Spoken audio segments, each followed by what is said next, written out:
귀주성 주니시 메이탄현에 온 오리엔티 상훈씨. 오늘은 주니 홍차의 원료가 자라나는 차밭에 가보려다가 지역 군체종에 대한 대화를 나누게 되었는데요. 이 대화 속에 상당히 많은 내용이 있어서 우리 차인들이 보고 학습하기가 좋다는 생각이 들어 영상을 편집해 보았습니다. 함께 가보시죠. 오리엔티 정 대표가 귀주성 주니시 메이탄현에서 인사드립니다. 지금은 메이탄현의 이제 점심이고요. 오늘 비가 오긴 하네요. 이제 앞으로 친하게 지낼 이 위에 이 형님과 함께 이 메이탄현에도 핵심 산지가 있습니다. 이 마을 이름은 메이쉐이고춘이라고 합니다. 메이쉐이고 이 세 글자인데 이 형님 차밭의 해발 고도가 한 1200m 정도가 된다고 합니다. 차밭에 가서 생태 환경도 보고 형이 갖고 있는 노수차 자원들도 한번 살펴보고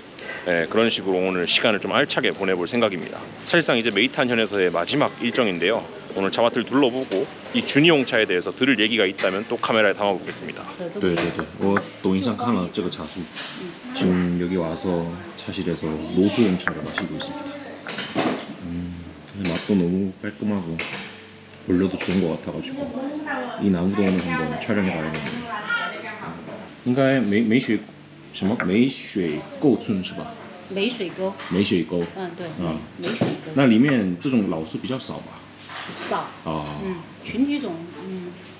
群体种。对。 群体种. 이게 군체종의 노수 차나무인데 이렇게明前采吗？这个也是。这是明后。明后。清明过后，对。这个要清明过后才发芽。对，老树的发芽比较晚嘛。对，它要清明过后才发芽。그러니까 청명절 이후에 발화가 되면 그때 따서 만드는 홍차라고 합니다. 老树茶或者说这种群体种茶叶群体种茶叶它涉及到的就是品种特性，它叫原生种然后呢，它是每一个地方就是当地的这个品种其实也很好理解。虽然说是每个地方的都叫群体种，或者都叫在福建叫菜茶然后呢，在我们贵州呢，这些大多数叫土茶。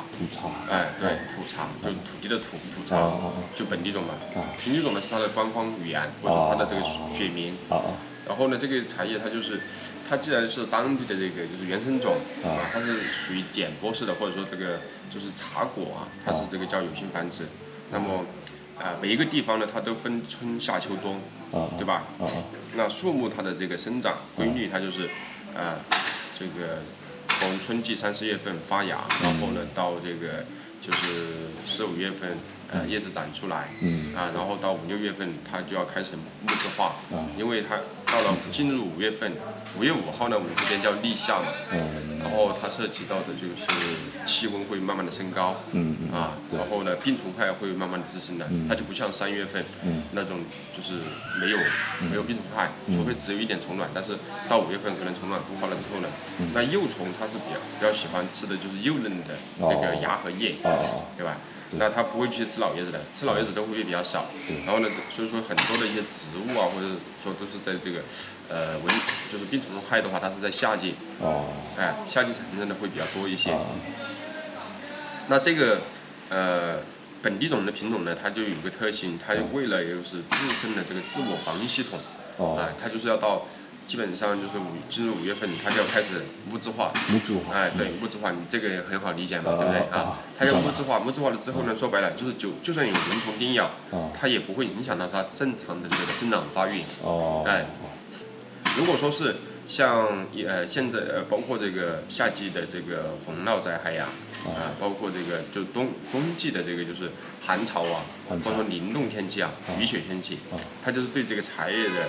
它的这个是。整体的它就不会伤到它的动筋骨，所谓的你就算表面你大雪覆盖，但是它的这个茶叶的内质或者说它的生长它的这个生命不受到影响，它就和有一些这个无性繁殖的茶树品种呢，就抗病虫害和抗涝抗旱性的话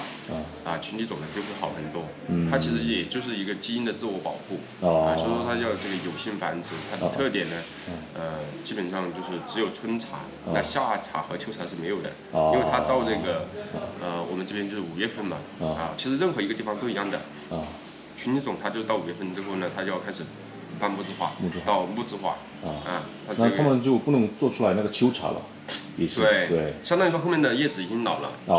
树干也老了，它也不发芽了不发芽，因为它的自我防御的系统，它来讲它只有这个一季，只能说像现在的一些，比如说培育的，就是无性繁殖的。这个新品种，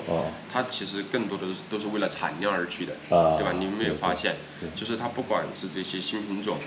不管是香气好啊，或者说外形啊，或者说这个产量啊，它都要更优势。因为一个地方的产业，像我们贵州也好，或者说整个中国，它是一个人口大国，然后呢，我们一个地方的产业它。多数来讲，本地种的话，慢慢的被淘汰，主要是因为它的这个产量会比较低。第二一个呢，就是它的这个就是叫成熟度如果说是水果类呢，基本上都要去提前我们讲的叫反季节水果，就是大多数就是传统的品种还没有出来的时候，它已经出来了，对吧？然后呢，还有一些传统的品种的话，可能会酸涩一些，但是它会更甜一点还有它其实另外的老品种的话，可能就是结的果会比较少那茶叶也是一样的道理。那老品种的话，它的这个发芽率低发的晚，它赶不上这个市场，或者说在这个市场中它就没有竞争力，人家出来的更早。所以说这个就是作为这个培育的人呢，或者说一个地方的产业呢，它就考虑的是。一个方面是要更早的上市，特别是针对绿茶上市早一点的话，它更能够抢占这个市场。那么它的价格就会卖得更贵。作为茶农来讲，它可以鲜叶卖得更贵之后，效益会更好。茶厂茶商是吧？它各个方面，包括市场的消费者，他也会觉得说，早一点那我更早的话喝上这个新茶，就会觉得说价格贵一点没有关系，市场更认可所以说如果说是群体种，那就会靠后，还比较晚，就涉及到这个就是没有竞争力。所以说现在呢，全国各地的大多数的这个老的群体种就是它被淘汰其实不是现在，是在很早之前可能在2000年以后吧，就新的品种陆续出来其实老品种呢就已经在大面积的被淘汰了当然这个也是一个必然的一个趋势，因为毕竟有这么多人要喝茶，如果说都是群体种，可能这个价格的话，以现在的物价来讲，应该肯定是很贵的，可能会比现在更贵，而且很多人的话也喝不上，就是比较就是这种嫩芽的茶叶但实际上群体种呢，它的这个细分来讲，芽头茶它本身产量就是低，价格贵是自然的。然后如果说是像云南也好这个叫福建也好，特别是云南，你看它的采叶，它整个就是古树它一般不会采芽头吧，对不对？它都不会采1芽1叶，就是1芽2叶、1芽3、4叶。它只能说只要是雌嫩度高，只要是嫩芽嫩叶，它做出来的茶叶品质依旧是很高的，依旧可以卖得很贵。所以说它并没有说一定是芽头的概念。但是针对绿茶呢，就会有这样的概念。像这样的茶叶，如果说是就1芽2叶、1芽3叶采来做绿茶，那市场的话，很多他就不认可了。他就会觉得说，这个叶子太老了，就是觉得说，就是很粗糙。实际上来讲，如果说是用好的原料，或者说群体种或者说古树的做绿茶，它依旧是一个好的茶叶，哪怕1芽2叶、3叶、4叶它都可以做出很好的茶。所以说市场的认可，那大家就不会愿意去做了。那就形成。就做红茶呢，还有一定接受度，最接受的就是普洱类还有就是一个岩茶类。当然岩茶它的特性它就是要那个半木质化的那个叶子，不然的话它摇青它摇不出来，或者说它的那个滋味感的话它就没那么厚。所以这个就是群体种和这个叫无性繁殖的有性繁殖和无性繁殖的主要的一个区别，或者说它在市场的一个认可度，其实最终是市场决定的。那群体种的整体的一些口感香气这个群体种更有一些优势吗？还是你做茶的人怎么想？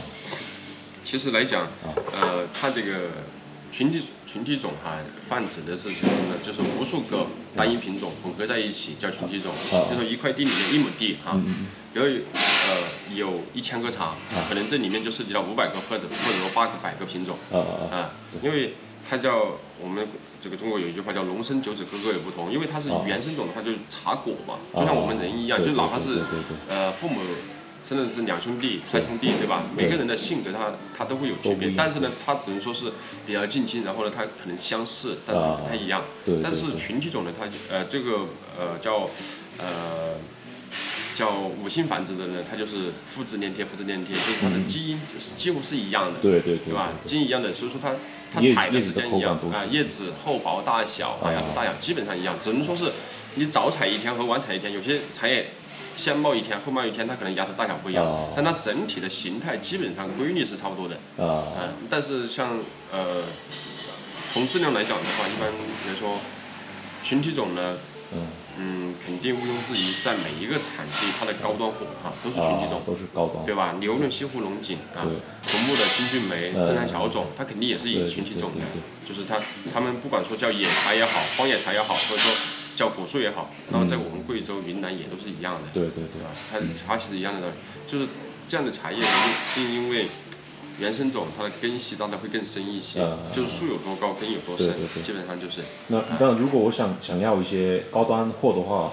去一个原产地，先找一下一些有群体种的那种茶园或者那种茶农，那是比较好的一个战略，是吧？对，群体种这个肯定是毋庸置疑的，它可能会更好，相对来讲就是。可塑性会更高，或者说它的表现的话，可以会更突出。但是这个并不是一概而就的它市场上能够接受，比如说新的品种出来，不管金牡丹、金观音、梅盏就是包括像这个福建的一些水仙肉桂，是吧？这些也是属于这个它的一个就是单一品种领域的，但是它的表现依旧很好。就是其实就像水果一样的原本的这个就是。土品种、原品种原的老品种呢，它是比较酸涩一点的，但是它如果说经过基因改变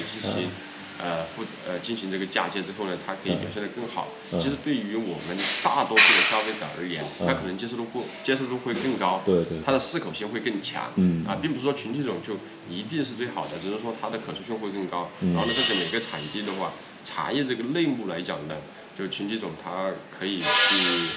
让它的表现做得更好。那无性繁殖呢，它就是它的这个天花板的话是有限度的就是这一品种呢，它优势就是它的起步会更高一些，或者说它就是它会有一个基础在那里比如说它的原料好，只要你是按照正常的工序流程加工出来，它就可以有一个好的表现，它就不会说太差。然后呢，你无论是外形、香气、口感滋味各个方面，其实都还可以的。像我们大多数能够喝到的，